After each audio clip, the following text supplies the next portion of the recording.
2000 ইংৰাজী নৱবৰ্ষৰ পহিলা দিনটোত লোকে লোকাৰণ্য নলবাৰীৰ পাগলাদিয়া ৰিজৰ্ট।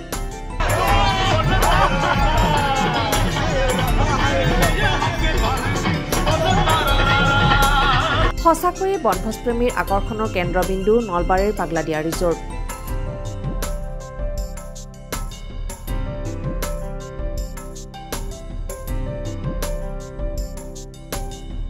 প্ৰাকৃতিক সৌন্দৰ্যৰে ভৰপূৰ নলবাৰীৰ পাগলাদিয়া ৰিজৰ্টে যেন হাত বাউল দি মাতিছে বনভোজপ্ৰেমী ৰাইজক।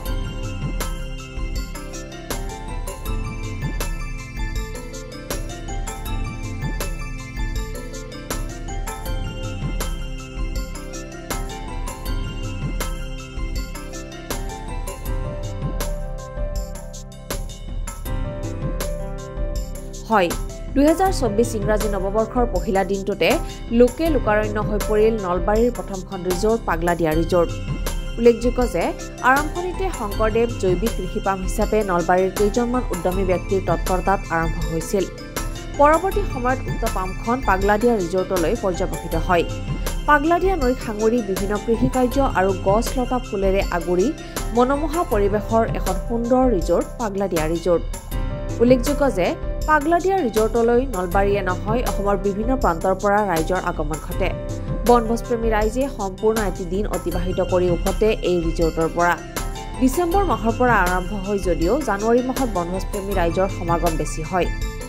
আজিৰ পৰা আৰম্ভ 2024 ইংৰাজী নৱবৰ্ষৰ অৰ্থাৎ আৰম্ভ হোৱা জানুৱাৰী মাহৰ পহিলা দিনটোতে পাগলাদিয়া ৰিজৰ্টত দেখিবলৈ পোৱা গ'ল ৰাইজৰ ভিৰ। হাজাৰ হাজাৰ বনভোজপ্ৰেমী ৰাইজে শ শ বিঘা ভূমিৰে আৱৰা উক্ত ৰিজৰ্টখনৰ বিভিন্ন ঠাইত তৃপ্তিৰে এসাঁজ খোৱাৰ বাবে ব্যৱস্থা কৰা পৰিলক্ষিত হৈছে।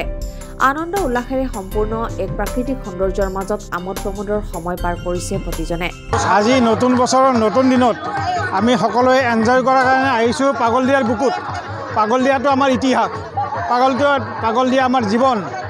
গতিকে মই এটা সৰু প্ৰতিষ্ঠানৰ প্ৰপাইটৰ হিচাপে মই পদ্মনাথ চুইটছ এণ্ড কেকছৰ প্ৰপাইটৰ।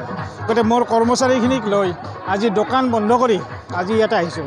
এইকাৰণে আহিছোঁ যে ইয়াতে আমি এটা নতুন জীৱন ল'ম, নতুন বছৰত নতুন জীৱন ল'ম, নতুন উদ্যমেৰে আমি চলি থাকিম, সেই আশাৰে ইয়াতে আহিছোঁ। আচলতে বহুত মানুহ আহে, বহুত মানুহ বহুত দূৰ দূৰণিলৈ যায়, কিন্তু কি প্ৰয়োজন আছে?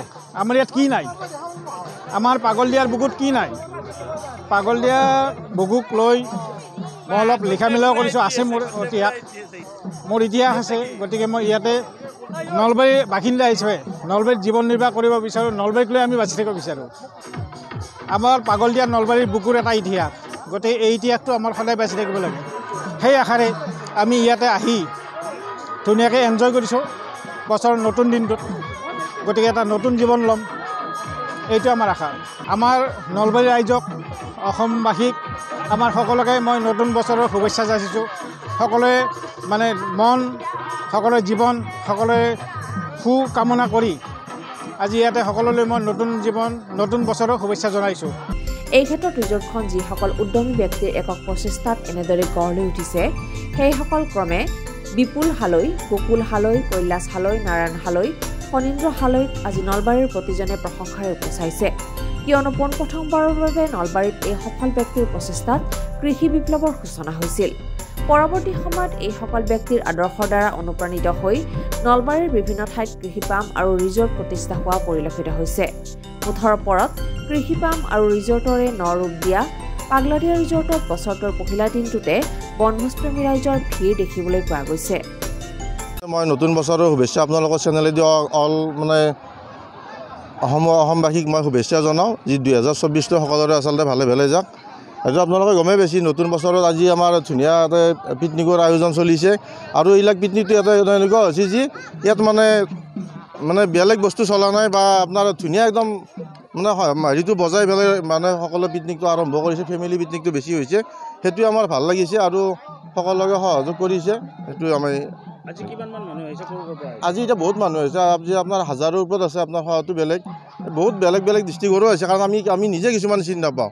কিছুমান মানুহ আমি আজিকালি ইয়াতে চিনি পোৱা নাই। গতিকে মই সেইকাৰণে সকলো ৰাইজকে মই ধন্যবাদ দিছোঁ। মানে এটা যে শান্ত পৰিৱেশত যে এটা পিকনিক খাইছে, মই সেইটোৱে ধন্যবাদ দিছোঁ।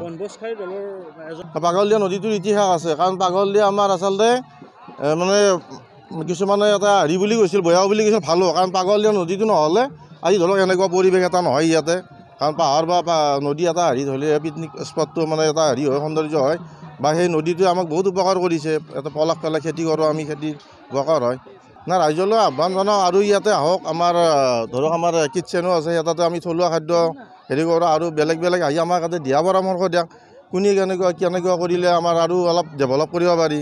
গতিকে সকলো ৰাইজকে মই আচলতে নতুন বছৰত আমি ইয়াতে মানে আহি লগে ভাগে পিকনিক খোৱাৰ কাৰণে মই আহ্বান জনাইছোঁ। ভৱেশ কুমাৰ দাসৰ ৰিপৰ্ট, DA 365।